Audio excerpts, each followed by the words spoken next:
하나님께서 전도자 바울을 부르셨습니다. 원래 전도자 전에는 뭐였냐? 핍박자 바울이었었죠. 아무리 생각해도 바울은 정말 대단한 사람인 것 같아요. 예수님도 그렇게 인정하신 것 같습니다. 어느 정도로 대단하냐? 사람 말은 듣지 않아요. 왜? 자기가 제일 똑똑하니까. 자기가 제일 성공한 사람이니까. 그러다 보니까 바울은 예수님이 직접 전도하십니다. 바울아 바울아 사울아 사울아 네가 왜 나를 핍박하느냐? 주여 누구십니까? 나는 네가 핍박하는 예수라. 아, 진짜 예수님이 그리스도구나. 그 바울이 이제 완전히 모든 것을 다 바꾸고 전도자가 되었다라는 것이죠. 그러면 우리가 질문해야 되는 것은 나는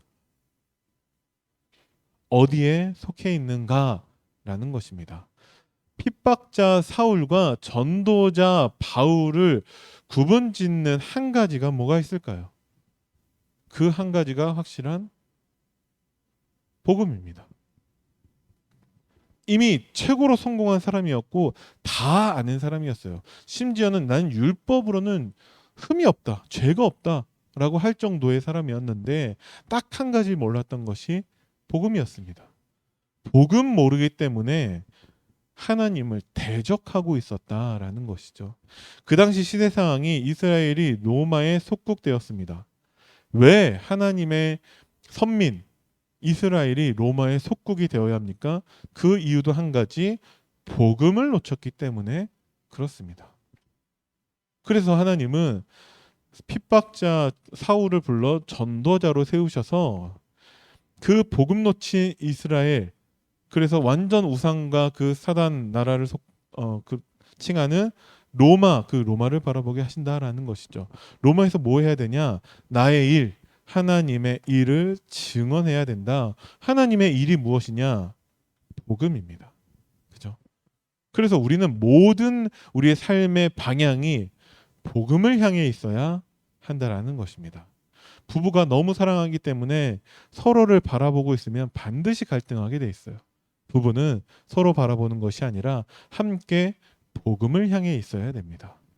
그래야지 서로의 차이를 이해하고 인정할 수 있는 것이지, 자꾸 너무 사랑하기 때문에 서로를 쳐다보면서 서로의 차이점, 다른 점, 틀린 점을 발견하며 서로 싸우고 있는 것이죠. 그래서 복음 없는 그 부부 가정이 무너지는 이유는 무엇이냐? 사랑하지 않기 때문이 아니에요. 너무 사랑하기 때문에. 그런데 복음 하나 없어서 멸망하고 있는 것입니다. 그 바울이 하나님 나라의 일, 하나님의 일을 증언하는 데 있어서 여러 가지 방해가 있습니다. 지금 사도행전 23장의 내용 벌써 법정에서의 일이라는 것이죠. 그곳에서 유대인들이 바울을 죽이려고 하고 있습니다. 그 유대인들, 겉으로는 하나님이 택한 백성처럼 보이지만 실제로는 하나님을 대적하고 있는 것이죠.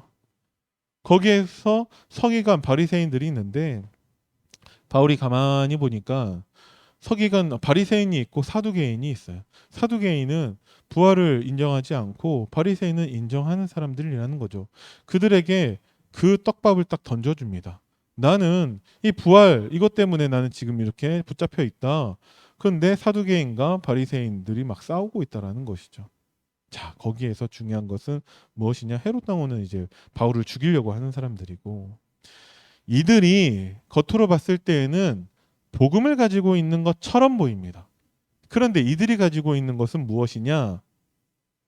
섞인 복음, 비슷한 복음, 틀린 복음이라는 것이죠. 다들 복음을 가지고 있다라고 착각하고 있는 거예요. 틀린 복음이기 때문에 바울을 죽이려고 작정하는 것이죠. 바울 죽이기 전까지는 밥도 안 먹겠다라고 하고 있는 거예요. 부활도 알고 있지만 예수님이 그리스도라는 것만 모르고 있습니다. 우리가 어쩌면 왜 하나님의 일에 우리가 올인하지 못하냐? 우리의 모습이 섞인 복음, 비슷한 복음, 틀린 복음이라면 우리가 복음을 놓치고 있는 것과 똑같습니다. 자, 그 가운데에서 바울이 상고한다라는 거죠. 상고하는 이유가 무엇이냐? 유대인의 법으로 바울을 죽이려고 하고 있어요. 근데 로마의 법으로 보니까 바울이 잘못한 게 없어요. 그래서 자꾸 바울을 풀어주려고 한다라는 것이죠. 그런데 바울은 계속해서 상고하고 있습니다. 왜 그러냐? 나는 가이사 앞에 가서 복음을 증거해야 되기 때문에 그렇습니다. 왜 세 가지 이유라고 말씀을 드렸냐? 유대인의 법이 나쁜 게 아니에요. 율법이죠. 그러면 죄를 깨닫게 해주는 것입니다. 하지만 유대인의 법은 죽이는 거예요. 로마의 법이 틀린 게 아니에요. 그 당시 최강 국가 로마 발전된 나라 얼마나 법이 훌륭하고 좋겠냐고요. 그런데 이 로마의 법으로는 살리지를 못합니다. 그래서 바울은 가이사 앞에 가길 원한다라는 거죠. 감옥에서 나올 수 있는데 안 나간다라는 거예요. 이제 돌아오는 주일날 바울이 사도행전 27장에 죄수선을 타고서 이제 로마로 향해서 가고 있죠. 겉으로 봤을 때는 죄수선인데 바울이 로마로 가는 리무진을 타고 있는 것이죠. 그래서 로마 사람들이 바울을 보호해 주고 있습니다. 그죠? 하나님의 일을 하는 데 있어서 하나님이 필요한 모든 것을 다 더하신다라는 것입니다. 그래서 하나님 우리에게 담대하라고 말씀하고 계시는 것이죠. 우리가 담대하려면 어떻게 해야지 담대할 수 있냐? 복음을 붙잡으면 담대할 수 있습니다. 더 구체적으로 내가 어디에 있는가를 보는 것입니다. 우리 이정식 집사님 우리가 첫날 예배를 드리면서 요한복음 14장 1절에서 6절 본문으로 말씀을 드렸는데 예수님이 길이세요. 이정식 집사님이 그 길 위에 계시다가 이제 도착하셨다라는 것이죠. 여러분들은 어디에 계십니까? 세상 법 속에서 여전히 많은 사람들이 갈등하고 고통당하고 있는데 하나님은 이 사람들을 살리기 위해서 나를 하나님의 일 그 길 위에 세우셨다라는 것이죠. 어떠한 핍박이 있다 할지라도 우리에게 전혀 문제되지 않습니다. 하나님이 우리와 함께 하고 계시기 때문에 그렇죠. 그래서 날마다 여러분들이 말씀을 통해 내가 어디에 있는가를 돌아보셔야 됩니다. 그때 하나님이 우리를 증인으로 세우신다라는 거예요. 증인은 뭐가 응답이냐? 증거를 가지고 있는 것이 응답이죠. 그래서 여러분들이 반드시 하나님의 말씀에 집중하셔야 됩니다. 하나님이 우리에게 여러 가지 많은 것들을 주셨으면 좋겠지만 하나님 우리에게 주신 것은 복음밖에 없습니다. 그죠? 내가 과거에 많은 체험을 하고 많은 응답을 받고 했다 할지라도 그거는 과거의 것이고 그게 지금 나에게 은혜로 다가오지 않을 수도 있습니다. 오직 복음만 하나님의 증거가 되고 능력이 되고 우리에게 힘이 된다라는 것이죠. 그 복음에 집중할 때 발견하는 것이 이면계약입니다. 이면 계약을 발견하지 못하면 복음에 집중하지 못하면 하나님의 말씀을 붙잡지 않으면 때려 죽여도 절대 기도하지 못합니다. 문제 해결 소원 성취 놓고 기도는 하겠죠. 뭐 기도 못하냐? 담임 목사님 아프리카 선교 두고서 절대 기도 못합니다. 왜? 그 사람이 나쁜 게 아니라 생각이 나지가 않을 거예요. 생각나지 않는다니까요. 언제 나냐? 목사님 돌아오시고 난 다음에 뵙고 나서 맞다. 목사님 아프리카 갔다 오셨지. 뭐 이러고 있을 거라니까요. 생각나지 않습니다. 그래서 이면계약 내가 보호자가 된다는 게 무엇이냐? 동역자가 되고 식주인이 되고 수고하는 자, 사랑하는 자, 친척, 내가 그 이면계약을 발견하는 것이 무엇이냐? 말씀에 집중하는 것입니다. 그러면 하나님이 복음 안에서 나에게 주시는 증거가 있다니까요. 바울은 무엇입니까? 로마에 가고자 한다라는 것이죠. 하나님이 로마로 보내셨지만 바울이 먼저 로마도 보아야 하리라 하나님의 말씀 안에서 나에게 주신 이면 계약을 찾았다라는 것이죠. 그죠?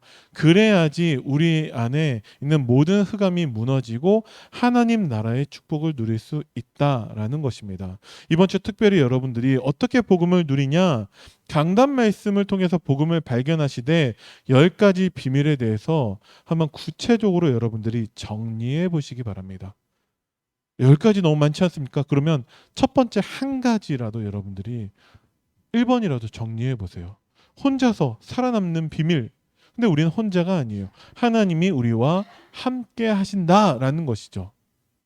이렇게 정리하시기 바랍니다. 아, 하나님이 나와 함께 하시는구나.